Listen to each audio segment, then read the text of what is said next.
আপনারা একটা দুঃখের কথা বলতাম, একটা কোম্পানিতে কাজ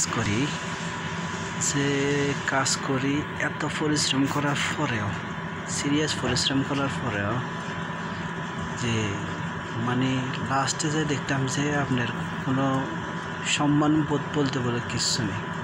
মানে আপনাদের একটা সম্মান এত পরিশ্রম করেন বা কষ্ট করতেছেন, কষ্টের একটা ভ্যালু আছে, যে এই ভ্যালুটা বলতে নেই। গত কিছুদিন আগে অসুখে ছিলাম, এত অসুখের ভিতরে থাকি অনেক অতিরিক্তভাবে পরিশ্রম করছি, তারপরে কোম্পানিতে কোনো দাম দেয় না। মানে আমরা মানুষ যে ওইটা মনে করে না। এটা চিন্তা করি আপনার যে ভুল আমি করিও না, আমি জানিয়ে না, ওই ভুলের দোষ আমার উপরে চাপাই দিছে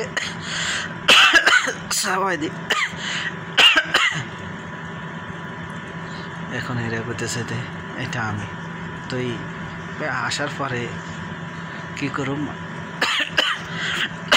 আমরা গরিবের আসলে একটা জিনিস আছে, আল্লাহ ছাড়া কেউ নাই। আল্লাহর কাছে বিচার দিলে আল্লাহর কাছে বিচার দিয়ে রেখেছে, আল্লাহর বিচার আল্লাহ। গরিবের অস্ত্র হয়েছে বড় দোয়া, আল্লাহর কাছে বিচার দাও, আল্লাহর কাছে এটা ছাড়া আর কিছু নেই। এইটা পড়ে গেছি।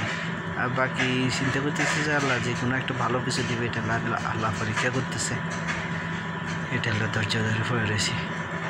সমস্যাতে আছি, বিপদে আছি, এটা হলো ধৈর্য ধরে রয়েছি। আল্লাহ বিচার আল্লাহ করবো, সব কিছুর মালিক আল্লাহ, রিজিকের মালিক আল্লাহ। 2 দিন আগে হোক 2 দিন পরে হোক, আল্লাহ বিচার আল্লাহ করবো। আল্লাহ ইনশাআল্লাহ আমার ভালো কিছুই দিবে। আসসালামু আলাইকুম।